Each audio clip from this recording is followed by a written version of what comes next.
Hello everybody and welcome to another edition of the Magic Show. Now this week I am super pumped because by God we got ourselves some confirmed spoilers. We got plenty on the way and it's going to be fantastic as we build ourselves up to return to Ravnica. You ready for this jelly? Let's do it. Now last week I touched briefly on Dead Bridge Goliath, which was confirmed and is real and will be bashing your face in soon. You just can't beat them 5/5s for 4 mana with a sweet ability that is not creature flashback. As I mentioned before, it's unearth. It's more like it's like rebind their power or something. Whatever. The fact is, the ability is powerful and we have more new cards to talk about. Now, first up, Rootborn Defenses. Not only was this card spoiled weeks ago, thanks to a quote-unquote crazy printing error that may or may not have been that crazy in hindsight, particularly when you see the sweet swag provided by WotC to the lucky guy who popped the pack that included it. And as for the card, hell yeah, Populate! This is a terrific mechanic for Celestia, a guild that was defined by its ability to make a ton of tokens and use them most efficiently.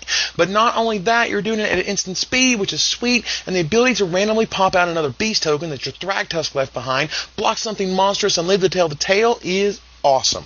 While it's certainly limited fodder, it's a good one, and I love the art and the mechanic. Now, Street Spasm is next, proving to Ken Nagel that if you just wait long enough, they'll respect your job application ideas. Overload, a mechanic that Ken initially pitched during the Great Designer Search, is the new Azette mechanic, because if you can go big, you should go super big. While it takes a moment to grok, the idea of replacing words has never really happened on a mechanic, for as far as I can recall, the ability should be super sweet, or, to compare, the lamest bonfire of the damned ever. But you know, who's counting? But forget all those boring colored cards. Let's go multi. Everything's funner with more colors, and we got some goodies. First up is Dregmangler. It's obvious that zombies are going to continue to be a thing after rotation, and it's cards like these that make sure that remains a truism. While Giraffe's Messenger is better, you still need good 3-drops for your deck, and the scavenge ability on this guy is terrific. 3 power in the late game whenever you need it. Uncounterable? Sure, it's just 1 less mana to scavenge back than Dead Bridge Goliath, but the difference between 5 and 6 mana is bigger than you think.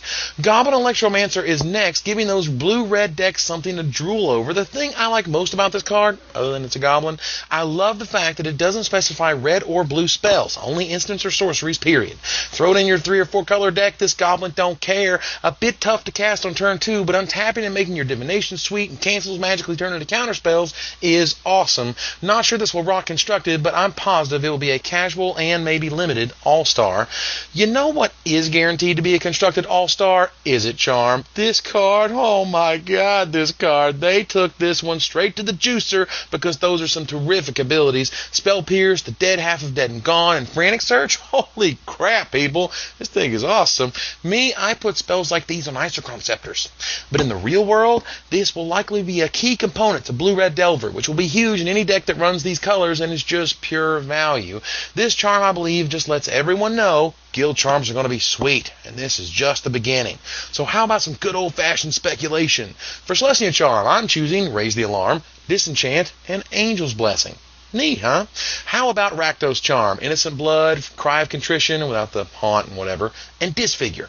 Oh, alright, so one more, okay? Azorius Charm, Crippling Chill without the cantrip, Unsummon, and Hindering Light without the cantrip.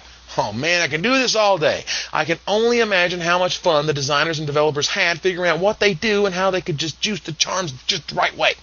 Charms like Bant Charm and Esper Charm were constructed all-stars in their day, and I expect to see lots of guild charms at top tables in the coming months. Now next up is Gerard Golgari Lichlord, and I'm just going to run it out there. I don't get it. I see how this card can be good. I do. There are plenty of magical Christmas land scenarios out there that make this thing an unstoppable force, meaning an immovable object. But in the real world, this thing is hella mana intensive, is somewhat of a small body for the cost, and the primary mechanic of this guild involves exiling the cards that would be pumping his power and toughness. Also, sacrificing your own creatures when they don't kill your opponent is giving up board position for not a lot of gain. You can't stack damage any longer, so you're either in chump mode or you're winning anyway. What I do like about this card is subtle, but notice that you don't have to sacrifice an untapped Swamp and Forest, meaning the lands that you sack can be the same lands you use to cast him again. I don't know if this will ever matter, but for those who get excited about him for constructed, this is not my first rodeo, and I expect far better Golgari creatures to show up before this guy becomes the go-to finisher. Now lastly for today is Karazda Guildmage. Now, I don't know if you just want to run out Golgari Guildmage again, but the lack of hybrid mana here really is a little odd. It's not like people didn't like hybrid mana, nor was it like hybrid mana didn't define the guilds and the entire block perfectly. While I'm sure hybrid mana will make an appearance in Return to Ravnica, it still feels weird that they didn't use it anywhere on this card, not on the cost or any of the abilities. What the lack of hybrid mana does allow, however, is more powerful abilities. These two abilities are super cool, and note that both can happen at instant speed. Normally the second ability here is often tempered by the play as a sorcery clause, and it's not here. Nice. But worst to worst, what you have is a sweet 2-drop that pumps itself and bashes in for 3 next turn. Now hopefully, however, she'll be pumping up your Dead Bridge Goliaths a few turns instead, but we'll see. What I do know is now all of the guild mages are going to have some really funky names. Karazda? Uh-huh.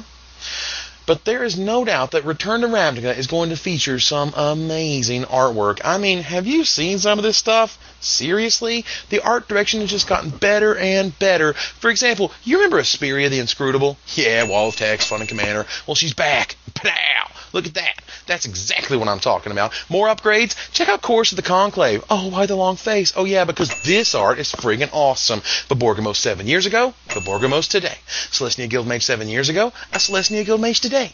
I mean, who the hell is this guy? I don't care, because he's getting all Electric Light Orchestra up in here. I can do this all day. Ghost Council then, Ghost Council now.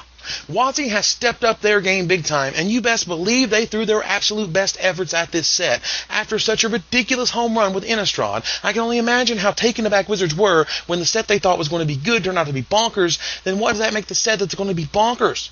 Bananas? Or other various fruits? Screw it, that's it. Return to Ravnica's a tomato. Wait, avocado. So if Gatecrash is peppers and onions, does that make the third set salsa?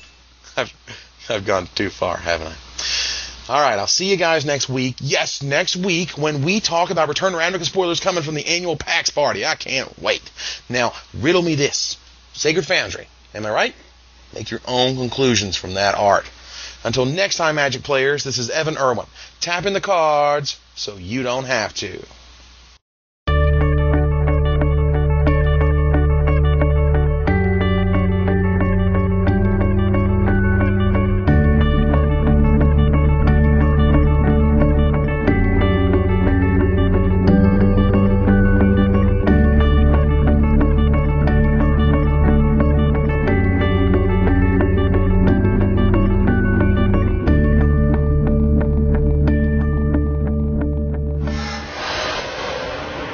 I always like the fatties.